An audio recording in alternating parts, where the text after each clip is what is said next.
Kupendeza kwangu mimi ni kwa muda mfupi,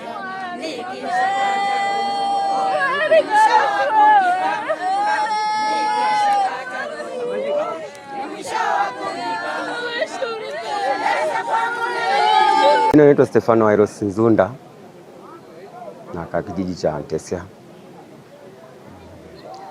Tokea jana mvua kweli ilinyesha mbaya sana. Mvua iliponyesha ilipokatika ni mito ulipojaa, lakini ulipojaa kulikuwa na kifereji tu kilikuwa na maji.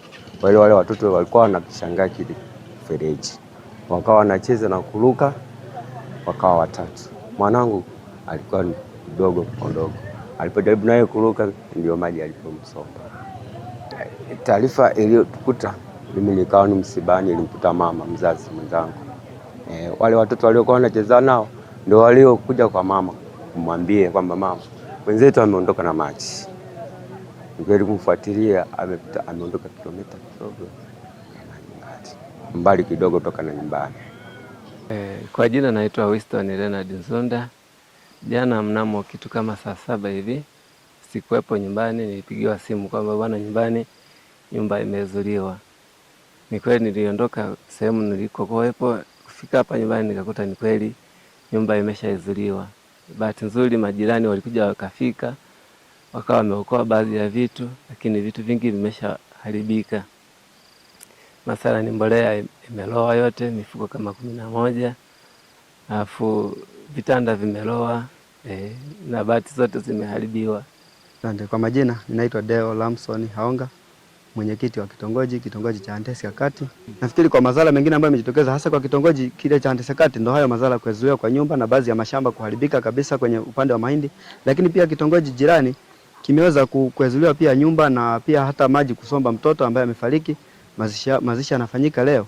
Kwa hivyo ni madhara mbalimbali ambayo yameweza kujitokeza nje na hayo, hususan ya mtoto kufariki, hususan ya mashamba na nyumba kuzuiliwa, vyote vilikuwa vimeondoka kulingana na upepo ambao umejitokeza. Kwa hiyo ni athari kubwa sana hasa kwa watu wakazi wanaoishi maeneo hayo. Ni athari kubwa kwa sababu kuna madhara ya kupoteza mtoto, pia kuna madhara ya kuharibika kwa mashamba na pia hata nyumba zimeweza kuzuiliwa. Naitwa afisa mtendaji wa kijiji cha Antesia, Sekela Jesaya Tuya. Hiki cha mvua mazingira yetu tunayafahamu. Tunaomba jamani, malezi ya watoto tuyazingatie, kwa sababu linapotokea hivi si kwa kutakuta na wewe tena mwingine linatokea. Hebu tujihadhari, kwa sababu mazingira yetu ya Antesia tunayafahamu.